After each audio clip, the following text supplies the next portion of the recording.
നമസ്കാരം. ഫുട്ബോൾ ബേറ്റിന്റെ പുതിയ വീഡിയോയിലേക്ക് എല്ലാവർക്കും സ്വാഗതം. നമ്മൾ കുറച്ച് അപ്ഡേറ്റ്സ് ആയിട്ടാണ് വന്നിരിക്കുന്നത് ഫുട്ബോൾ ഡെയിലിയുടെ മറ്റൊരു എപ്പിസോഡ്.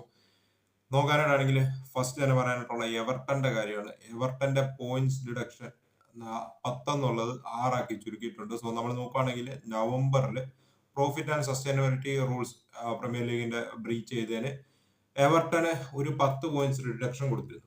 അതിനെതിരെ എവർട്ടൺ ആണെങ്കിൽ ചെറിയൊരു അപ്പീലും കൊടുത്തിരുന്നു. അന്ന് എവർട്ടൺ ആണെങ്കിൽ അത് സ്വാഗതം ചെയ്യുകയും എല്ലാം അക്സെപ്റ്റ് ചെയ്യുകയും ചെയ്തു. പക്ഷെ അതിനുശേഷം ഒരു അപ്പീലൂടെ കൊടുത്തു. ഇപ്പൊ എന്താണെന്ന് വെച്ചാൽ പുതിയൊരു ബ്രീച്ചും കണ്ടെത്തി വീണ്ടും പോയിന്റ്സ് റിഡക്ഷൻ എവർട്ടണ് നേരിടാൻ പോവാണ്. അതിന്റെ ട്രയൽസ് ഒക്കെ നടക്കാൻ പോവുക. അതിന്റെ ഹിയറിംഗ് ഒക്കെ നടക്കുക ഏപ്രിൽ 8-നാണ്. ഏപ്രിൽ 8 വരുന്നതിന് മെയ് 24 വരെ ആ സംഭവം നീണ്ടുപോകാം. ഇപ്പം ഈ നവംബറിൽ കൊടുത്ത പോയിന്റ്സ് റിഡക്ഷന്റെ അപ്പീലിലാണ് ഇപ്പം റിസൾട്ട് വന്നിരിക്കുന്നത്. അത് 10 എന്നുള്ളത് 6 ആക്കി ചുരുക്കിയിട്ടുണ്ട്. കണ്ടെത്തിയിരിക്കുന്നത് എന്നാന്ന് വെച്ചാൽ ആ PSR ഉള്ളു, പ്രോഫിറ്റ് ആൻഡ് സസ്റ്റൈനബിലിറ്റി റൂൾസിൽ അത് എവർട്ടൺ ആണെങ്കിൽ സ്റ്റേഡിയം റീജനുവേറ്റ് ചെയ്തതിന്റെ ഭാഗമായിട്ട് അഥവാ അതിന്റെ മറ്റുമൊക്കെ കൺസ്ട്രക്ഷൻ ഇതൊക്കെ ആയിട്ട് വളരെ കാഷ്വൽ ആയിട്ട് ആണ് അപ്രോച്ച് ചെയ്തതെന്നും പ്രീമിയർ ലീഗ് FA പ്രോപ്പർ ആയിട്ടല്ല കാര്യങ്ങൾ അറിയിച്ചിരുന്നത് എന്നൊക്കെ ഉള്ള പറഞ്ഞ രീതിയിൽ വളരെ കാഷ്വൽ രീതിയിലാണ് അവരത് ഞങ്ങൾക്ക് റിപ്പോർട്ട് ചെയ്തെന്നുള്ള രീതിയിൽ ആ ഒരു റിപ്പോർട്ടിലുണ്ടായിരുന്നു. പക്ഷെ അത് ശരിയല്ലെന്നും ആ ഒരു അപ്രോച്ചിന്റെ പേരിൽ പണിഷ് ചെയ്യാൻ പറ്റത്തില്ലെന്നുള്ള രീതിയിലാണ് ഇപ്പം കണ്ടെത്തിയിരിക്കുന്നതാണ് റിപ്പോർട്ടുകൾ സൂചിപ്പിക്കുന്നത്.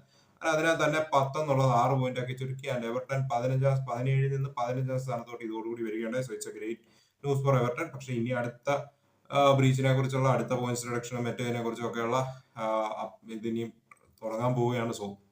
അത് ഏപ്രിൽ 8-നാണ് അത് തുടങ്ങാമെന്ന് കേൾക്കുന്നു. നമുക്ക് നോക്കാം എന്താവും എവർട്ടന്റെ കാര്യമെന്ന്. അവിടുന്ന് നേരെ നമ്മൾ ലിവർപൂളിന്റെ ഗോൾ കീപ്പറായ കെലഹറിന്റെ കാര്യം പറയാനായിട്ടാണ് വരുന്നത്. നമ്മൾ നോക്കുകയാണെങ്കിൽ കെലഹർ കഴിഞ്ഞ ദിവസം ഒരു ഒന്നൊന്നര പെർഫോമൻസ് ആണ് ചെൽസിക്ക് അഗേൻസ്റ്റ് കാർബോ കപ്പ് ഫൈനലിൽ പുറത്തെടുത്തത്. ഇപ്പം കെലഹറിൽ നമ്മൾ നോക്കാനായിട്ടാണെങ്കിൽ സെൽറ്റിക്ക് ഇൻട്രസ്റ്റ് ഉണ്ടെന്നാണ് റിപ്പോർട്ടുകൾ സൂചിപ്പിക്കുന്നത്. എന്തായാലും അലിസൺ കുറെ നാളോടെ ലിവർപൂളിൽ കാണും. മേ ബി കെലഹർ ഒരു മൂവ് പുഷ് ചെയ്തേക്കാൻ പറയാൻ പറ്റത്തില്ല. Because is really good goal keeper. ഒരു അലിസന്റെ ബാക്കപ്പ് ആയിട്ട് എത്ര ആൾ അദ്ദേഹം ഇരിക്കും എന്ന് പറയാൻ പറ്റത്തില്ല. സെൽറ്റിക്കിൽ നിന്നും Joe Hart by the end of the season പോവുകയാണ്. ആൾ ഫുട്ബോളിൽ നിന്ന് റിട്ടയർ ചെയ്യുകയാണ്. അതിനകത്ത് തന്നെ ജോ ഹാർട്ടിന്റെ റീപ്ലേസ്മെന്റ് ആയിട്ട് കെലഹറിനെ നോക്കുകയാണെന്ന് പറഞ്ഞ് ഇപ്പം റിപ്പോർട്ടുകൾ വരുന്നുണ്ട്. ഗ്രാം ബെയിലി ഒക്കെ ഇത് റിപ്പോർട്ട് ചെയ്യുന്നുണ്ട്. നമ്മൾ നോക്കുകയാണെങ്കിൽ നോക്കാം. എന്തായാലും സെൽറ്റിക് ഇൻട്രസ്റ്റഡ് ആണ് കെലഹറിൽ. അവിടുന്ന് നമ്മൾ നേരെ മാൻ യുണൈറ്റഡിന്റെ കുറച്ച് കാര്യങ്ങൾ പറയാനായിട്ടുണ്ട്. മാൻ യുണൈറ്റഡിന്റെ ആദ്യം പറയാനായിട്ടുള്ള കാര്യം എന്താണെന്ന് വെച്ചാൽ റിയോ ഫെർഡിനാൻഡ് കഴിഞ്ഞ ദിവസം നമ്മൾ നോക്കുകയാണെങ്കിൽ ഒരു ഇന്റർവ്യൂലോ മറ്റങ്ങാണ്ട് ചോദ്യത്തിന് പറയുകയുണ്ടായി, മിക്കേൽ ആർട്ടേറ്റ യുണൈറ്റഡ് അപ്രോച്ച് ചെയ്താൽ 100% ആർസണലിൽ ലീവ് ചെയ്യുമെന്നും യുണൈറ്റഡിന്റെ പുള്ള് വളരെ ഹൈ ആണെന്നുള്ള രീതിയിൽ മാൻ യുണൈറ്റഡ് ഒരു വൈൽഡ് ഡ്രീമാണ്. പക്ഷെ പോസിബിൾ ആണ്. എറിക് ടെൻ ഹാഗിനെ may be Bayern Munich approach ചെയ്യുകയും ആൾ ബയൺ മ്യൂണിക്ക് പോവുകയും പകരം മാൻ യുണൈറ്റഡ് പോയി അർട്ടേറ്റനെ അപ്രോച്ച് ചെയ്യുകയും അർട്ടേറ്റയ്ക്ക് ആണെങ്കിൽ നമ്മൾ നോക്കുകയാണെങ്കിൽ ഒരു emotional goodbye Arteta Arsenal പ്ലേയേഴ്സിനോട് പറഞ്ഞതിന് ശേഷം യുണൈറ്റഡിലോട്ട് വരും എന്നുള്ള രീതിയിൽ റിയോ ഫെർഡിനാൻഡ് പറയുകയുണ്ടായി. യുണൈറ്റഡിന്റെ പുള്ള ആ രീതിയിലാണെന്നൊക്കെയുള്ള രീതിയിൽ. അത് അധികം നല്ല രീതിയിൽ പോയിട്ടില്ല. കുറച്ച് ആർസണൽ ഫാൻസ് ഒക്കെ എടുത്തിട്ട് പേജസ് ഒക്കെ എടുത്തിട്ട് കാര്യം ട്രോളുന്നുണ്ട്. എന്താണ് നിങ്ങളുടെ അഭിപ്രായം? അർട്ടേറ്റ റിയോ ഫെർഡിനാൻഡ് യോജിക്കുന്നുണ്ടോ? അർട്ടേറ്റനെ യുണൈറ്റഡ് സമീപിച്ചാൽ പുള്ളി ആർസണൽ ജോബ് ഇട്ട് അപ്പം തന്നെ വരുമെന്ന് തോന്നുന്നുണ്ട്. എന്താണ് പറയാനായിട്ടുള്ളത്? അതുപോലെ തന്നെ ആന്റണിയുടെ കാര്യം നമ്മൾ ഇന്നലെ ഡിസ്കസ് ഒക്കെ ചെയ്തപോലെ ആന്റണിനെ സെല് ചെയ്യാനായിട്ട് ഇനിയോസ് ഗ്രൂപ്പ് തീരുമാനിച്ചു. Ineos group sir Jim Ratcliffe and team, Omar Berrada, അതുപോലെ തന്നെ റാഡ്ക്ലിഫ്, പിന്നെ ഇപ്പം ആഷ്വർത്ത് പറഞ്ഞു വരും. ഇവരെല്ലാവരും തീരുമാനിച്ചതായി റിപ്പോർട്ടുകൾ വരുന്നു. റിപ്പോർട്ടുകൾ പ്രകാരം ആന്റണീനെ ലോങ് ടൈം ടീമിൽ വെച്ചേക്കുന്നതിൽ വലിയ കാര്യമുള്ളതായിട്ട് തോന്നുന്നില്ലെന്നും എത്രയും പെട്ടെന്ന് ഒഴിവാക്കാനാണ് യുണൈറ്റഡിന്റെ പ്ലാൻ എന്നും കേൾക്കുന്നത്. ഒരു ലോസിന് അവർക്ക് വിൽക്കേണ്ടി വരും. മിക്കവാറും ഒരു സബ്സ്റ്റാൻഷ്യൽ ലോസിൽ അവർക്ക് വിൽക്കേണ്ടി വരും.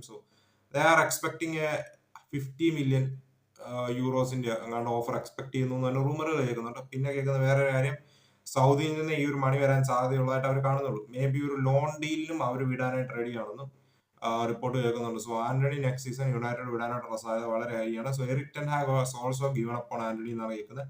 അതുപോലെ തന്നെ മാൻ യുണൈറ്റഡിന്റെ മറ്റൊരു കാര്യം പറയാനായിട്ടുള്ളത് സോബിൻ അമ്രബാദിന്റെ കാര്യമാണ്. അമ്രബാദിനെ യുണൈറ്റഡ് പെർമനന്റ് ആക്കുന്നില്ലെന്നും ലോൺ ഡീല് തീരുമ്പോൾ തിരിച്ച് ഫ്യോറന്റീനയിലോട്ട് വിടാനായിട്ട് തന്നെയാണ് തീരുമാനിച്ചിരിക്കുന്നതെന്ന് കേൾക്കുന്ന റിപ്പോർട്ടുകൾ. Season loan deal. ആണ് ഫ്യോറന്റീനയിൽ നാളെ വന്ന് ആൾക്കൊരു 25 മില്യൺ താഴെ ഒരു ബൈ ഓൺ ക്ലോസും ഉണ്ട്. ഓപ്ഷൻ ടു ബൈ ആണ്. അത് എക്സിക്യൂട്ട് ചെയ്യുന്നില്ല എന്നാണ് കേൾക്കുന്ന റിപ്പോർട്ടുകൾ. അതുപോലെ തന്നെ കേൾക്കുന്ന മറ്റൊരു കാര്യം എന്താന്ന് വെച്ചാൽ ജൂലിയൻ നാഗിൾസ്മാനെ ഹൈലി ആണ് സാർ ജിം റാഡ്ക്ലിഫ് റേറ്റ് ചെയ്യുന്നതും. Radcliffe and team may be ഈ സമ്മറിൽ അഥവാ ഇപ്പോഴും ടോക്സ് തുടങ്ങിയെന്ന് അറിയത്തില്ല, ബട്ട് സമ്മറിൽ അദ്ദേഹത്തെ സമീപിക്കാൻ സാധ്യതയുണ്ട്. യൂറോസിന് ശേഷം കറന്റ് ജർമ്മൻ നാഷണൽ ടീമിന്റെ കോച്ചാണല്ലോ, സോ യൂറോസിന് ശേഷം മേ ബി മാൻ യുണൈറ്റഡിനെ ടേക്ക് ഓവർ ചെയ്യാനായിട്ടുള്ള ഒരു പ്രൊപ്പോസൽ വിടാനായിട്ട് സാധ്യതയുണ്ടെന്നും പറഞ്ഞും റിപ്പോർട്ടുകൾ കേൾക്കുന്നുണ്ട്. സോ അതുപോലെ തന്നെ ഇപ്പം കേൾക്കുന്ന ഒരു റൂമർ എന്നല്ല, സൺ സ്പോർട്സ് റിപ്പോർട്ട് ചെയ്ത് ഇന്നലെ ടോക്ക് സ്പോർട്സ് അവരുടെ പോഡ്കാസ്റ്റിലും മറ്റൊക്കെ ഈ കാര്യം ഡിസ്കസ് ചെയ്യുന്ന കണ്ടു. സോ സൺ ഇത് ആദ്യം റിപ്പോർട്ട് ചെയ്തതിനു ശേഷം ടോക്ക് സ്പോർട്സ് ഏറ്റുപിടിച്ച് പറയുന്ന കേട്ടു.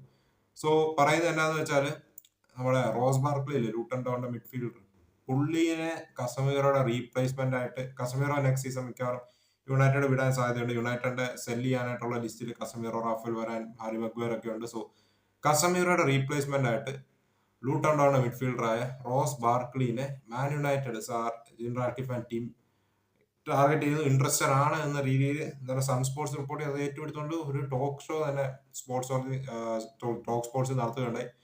സോ സൺ സ്പോർട്സ് ആണെങ്കിലും ടോക്ക് സ്പോർട്സ് ആണെങ്കിലും ചുമ്മാ റിലയബിൾ ആയ ഒരു സോഴ്സ് അല്ല. Sun sports especially Man United പ്ലേയേഴ്സിനെ ചുമ്മാ മാൻ യുണൈറ്റഡ് ഓരോ പ്ലേയേഴ്സിനെ ലിങ്ക് ചെയ്യുന്ന കാര്യത്തിലാണെങ്കിലും എല്ലാം ഇതാണ്. അവർ മാൻ യുണൈറ്റഡിനെ വിറ്റ് ജീവിക്കുന്നതിൽ എക്സ്പെർട്ടുകളാണ് ഈ സൺ സ്പോർട്സ്. അവർ ചുമ്മാ അനാവശ്യമായിട്ട് പല പ്ലേയേഴ്സിനെ മാൻ യുണൈറ്റഡ് ലിങ്ക് ചെയ്യും, മാൻ യുണൈറ്റഡിന്റെ പല പ്ലേയേഴ്സിനെ മറ്റു ക്ലബുകളായിട്ട് ലിങ്ക് ചെയ്യും. അങ്ങനെ ഫേക്ക് ന്യൂസുകൾ ഇഷ്ടം പോലെ അടിച്ചുവിടാറുണ്ട് ഈ സൺ സ്പോർട്സ്. സോ എന്തുമാത്രം റിലയബിൾ ആണെന്നൊന്നും അറിയത്തില്ല. ടോക്ക് സ്പോർട്സ് പിന്നെ പറയാനില്ല, എന്തെങ്കിലും കേട്ടാൽ ഉടനെ അതെടുത്ത് ഡിസ്കഷൻ അവർ വെക്കാറായിട്ടുണ്ട്. സോ സണ്ണിന്റെ പഴയ ക്രെഡിബിലിറ്റി ഒന്നും സണ്ണിലില്ല. അവരിപ്പം ചുമ്മാ ഫേക്ക് ന്യൂസുകൾ അടിച്ചു വിടാറുണ്ട്. സോ എന്താണ് നിങ്ങളുടെ opinion? Should Man United consider rose Barkley if this news is true? എനിക്ക് തോന്നുന്നില്ല റോസ് ബാർക്ലിനെ ഒക്കെ ടാർഗറ്റ് ചെയ്യാൻ. He was really good against Man United last time. പക്ഷെ എന്ന് പറഞ്ഞ റോസ് ബാർക്ലി ചാടിക്കൊരു വാങ്ങിക്കും. എന്താണ് നിങ്ങളുടെ ഒപ്പീനിയൻ?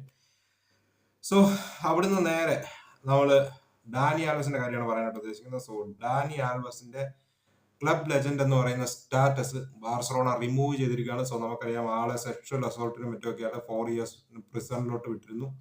സോ ആള് കൾപ്രിറ്റ് ആണെന്ന്, ആള് കുറ്റം ചെയ്തിട്ടുണ്ടെന്ന് കണ്ടെത്തി. സോ അതിനകത്ത് തന്നെ പുള്ളിനെ ജയിലിലോട്ട് വിട്ടു.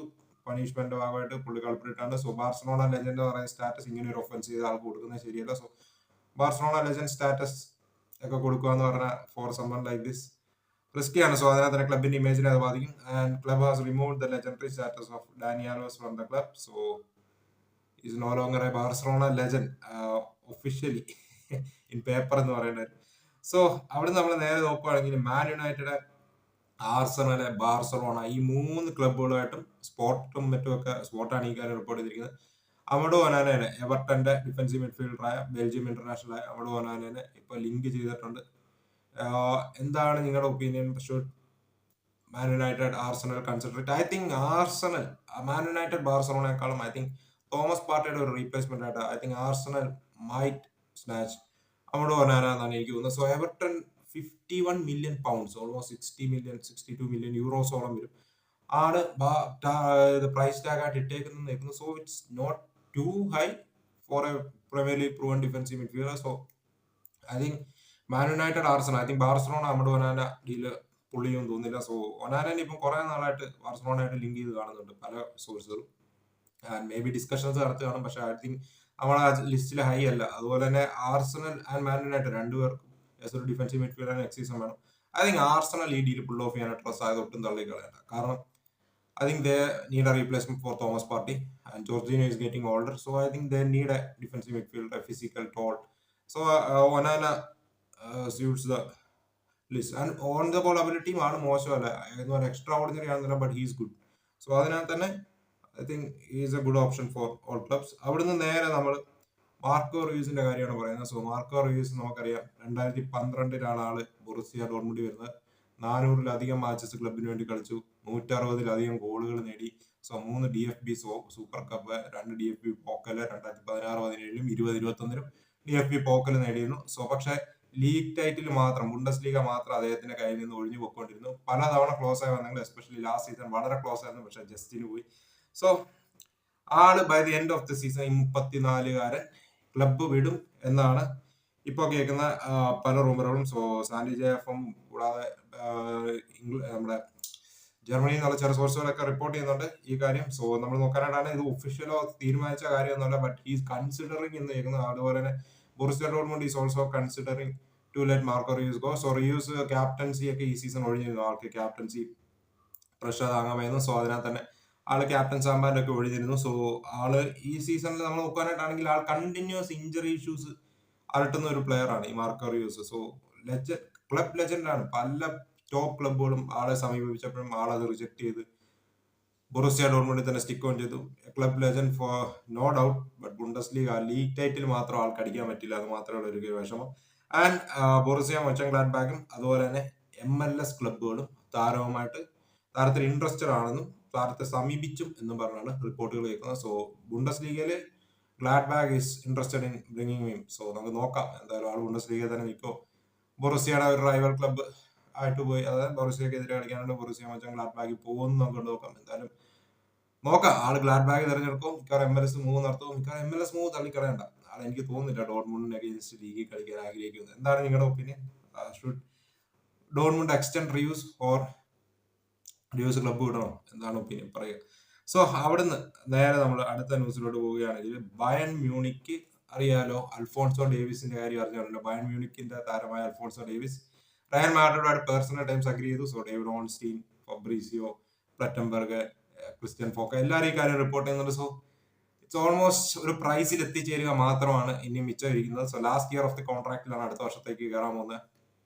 ആൻഡ് ക്രിസ്ത്യൻ ഫോക്ക് ഒക്കെ റിപ്പോർട്ട് ചെയ്യുന്ന കാര്യം എന്താണെന്ന് വെച്ചാൽ 50 മില്യൺ യൂറോസ് ആണ് ബൊറൂസിയ ഡോർട്ട്മുണ്ട് ഡിമാൻഡ് ചെയ്യുന്നത് ഫോർ അൽഫോൺസോ ഡേവിസിനെ ആയിരുന്നു. അതുപോലെ തന്നെ നമ്മുടെ ബയൺ മ്യൂണിക്കിന്റെ കാര്യം നോക്കാനായിട്ടാണെങ്കിൽ ബയൺ മ്യൂണിക്ക് തിയോ ഹെർണാണ്ടസിൽ, AC Milan left back Theo ഹെർണാണ്ടസിൽ ഇൻട്രസ്റ്റഡ് ആണെന്നും തിയോ ഹെർണാണ്ടസിനെയാണ് അൽഫോൺസോ ഡേവിസിന്റെ റീപ്ലേസ്മെന്റ് ആയിട്ടും കാണുന്നതെന്നുമാണ് റിപ്പോർട്ടുകൾ കേൾക്കുന്നത്. സോ അവിടെ നിന്ന് നമ്മൾ നേരെ നോക്കുകയാണെങ്കിൽ മാൻ യുണൈറ്റഡിന്റെ മറ്റൊരു കാര്യം പറയാനായിട്ടുള്ള, മാൻ യുണൈറ്റഡ് ആണെങ്കിൽ former Liverpool director of football നമ്മൾ നോക്കുകയാണെങ്കിൽ യൂലിയൻ വാർഡിനെ, നേരത്തെ ലിവർപൂളിന്റെ ഡയറക്ടർ ഓഫ് ഫുട്ബോൾ ആണ്, പുള്ളിനെ ഡാൻ ആഷ്വർത്തിന്റെ റിക്രൂട്ട്മെന്റ് ടീമിന്റെ ഭാഗമായിട്ട് ചേരാനായിട്ട് ഒരു പ്രൊപ്പോസൽ വിട്ടു എന്ന് പറഞ്ഞ് റിപ്പോർട്ടുകൾ കേൾക്കുന്നുണ്ട്. സോ മിററൊക്കെ ഈ കാര്യം റിപ്പോർട്ട് ചെയ്യുന്നുണ്ട്. സോ നമുക്ക് നോക്കാം. എന്തായാലും യൂലിയൻ വാർഡ് പഴയ ഡയറക്ടർ ഓഫ് ഫുട്ബോൾ ആണ് നമ്മുടെ ലിവർപൂളിന്റെ. I think Man United Jim Ratcliffe കുറച്ച് പ്രിപ്പയർഡ് ആണ്. വളരെ നല്ലൊരു ടീമാണ് പുള്ളിയോടെ അസംബിൾ ചെയ്യുന്നത്. ലൈക്ക് അവഞ്ചേഴ്സിന്റെ കാര്യമൊക്കെ നമ്മളിങ്ങനെ പറയുന്നുണ്ട്. അതുപോലെ തന്നെ എടുത്തു പറയേണ്ട കാര്യം എന്താണെന്ന് വെച്ചാൽ അൽ ഇത്തിഹാഡ് ആണെങ്കിൽ ടെർസ്റ്റഗന് ഒരു ഇൻട്രസ്റ്റഡ് ആണെന്നും ടെർസ്റ്റഗനെ ടീമിൽ എത്തിക്കാനായിട്ട് അദ്ദേഹത്തിന്റെ ഏജന്റിനെ സമീപിച്ചു എന്നും പറഞ്ഞു നമ്മൾ നോക്കാനായിട്ടാണെങ്കിൽ റെലേവോ ഒക്കെ റിപ്പോർട്ട് ചെയ്യുന്നുണ്ട് ഈ കാര്യം. സോ റിപ്പോർട്ടുകൾ പ്രകാരം ടെർസ്റ്റഗൻ ബാർസ തന്നെയാണ് പ്രയോറിറ്റി കൊടുക്കുന്നത്. He will reject that proposal. So is not planning to move on from Barcelona എന്നാണ് കേൾക്കുന്നത്. അതുപോലെ തന്നെ എടുത്തു പറയേണ്ട കാര്യം കെവിൻ ഡിബ്രൂയിനയുടെ കാര്യമാണ്. സോ കെവിൻ ഡിബ്രൂയിനെ നമ്മൾ നോക്കാനായിട്ടാണെങ്കിൽ സൗദിയിൽ നിന്നുള്ള ഓഫറുകളെല്ലാം റിജക്ട് ചെയ്യുമെന്നും മാഞ്ചസ്റ്റർ സിറ്റി അദ്ദേഹത്തിന്റെ കോൺട്രാക്ട് എക്സ്റ്റെൻഡ് ചെയ്യുന്നതിനെ കുറിച്ചും മറ്റുമൊക്കെ റെഡിയാക്കുന്നതിനെ കുറിച്ചും നെഗോസിയേഷൻ ഈ സമ്മറിൽ ആരംഭിക്കുമെന്നും പറഞ്ഞു സ്ട്രോങ് റിപ്പോർട്ടുകൾ വരുന്നുണ്ട്. So Kevin De Bruyne and his family are not keen on moving to Saudi Arabia. So സൗദിയുടെ 50 മില്യൺ ഓഫർ പ്രപ്പോസൽ ഡിബ്രൂയിനെ റിജക്ട് ചെയ്യുമെന്നും മാൻ സിറ്റിയുമായിട്ട് കോൺട്രാക്ട് ടോക്സ് തുടങ്ങാൻ പോവുകയാണെന്നാണ് റിപ്പോർട്ടുകൾ കേൾക്കുന്നത്. I think Man City fans and even Premier League fans will be happy that De Bruyne is staying in Premier League, right?